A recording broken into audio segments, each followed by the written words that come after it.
ഈശോയുടെ ജനനത്തിന് നൂറ്റാണ്ടുകൾക്ക് മുൻപ് യെശയ്യാ പ്രവാചകൻ പ്രവചിച്ച ഒരു വചനമാണ് എൻ്റെ മനസ്സിലേക്ക് കടന്നു വരുന്നത്. കന്യകഗർഭം ധരിച്ച ഒരു പുത്രനെ പ്രസവിക്കും, ദൈവം നമ്മോടുകൂടെ എന്നർത്ഥമുള്ള ഇമ്മാനുവേൽ എന്ന് അവർ വിളിക്കപ്പെടും. ഉൽപ്പത്തിയുടെ പുസ്തകം 3-ാം അധ്യായത്തില് ദൈവം ആദിമാതാപിതാക്കൾക്ക് നൽകിയ വാഗ്ദാനത്തിന്റെ പൂർത്തീകരണമായി ഈശോ അപ്പത്തിന്റെ ഭവനമായ ബെത്ലഹേമിൽ മഞ്ഞു പെയ്യുന്ന പാതിരാവിൽ കന്നുറങ്ങുന്ന കാലിത്തൊഴുത്തില് എനിക്കും നിങ്ങൾക്കും അഭയമേകുവാനും സാന്ത്വനമേകുവാനുമായി കുഞ്ഞായി പിറന്നു. എന്റെയും നിങ്ങളുടെയും പ്രതിനിധികളായ ആട്ടിടയന്മാരോട് മാലാഖ പറഞ്ഞത്, ദാവീദിന്റെ പട്ടണത്തിൽ നിങ്ങൾക്കായി ഒരു രക്ഷകൻ കർത്താവായ യേശു പിറന്നിരിക്കുന്നു എന്നാണ്.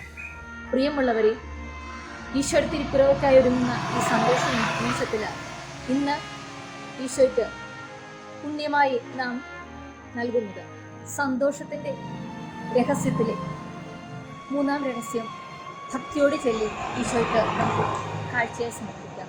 അതോടൊപ്പം സ്നേഹസമ്മാനമായിട്ട് നമ്മുടെ ജീവിതങ്ങളെ നന്മയാകുന്ന പൂക്കളാൽ നിറച്ച് ആ സ്നേഹപ്പൂക്കളുടെ സുഗന്ധം സെന്റായി ഈശ്വര പാദങ്ങളിൽ സമർപ്പിച്ച് അവിടുത്തെ അനുഗ്രഹത്തിനായി നമുക്ക് ശിരസ് നമിക്കാം.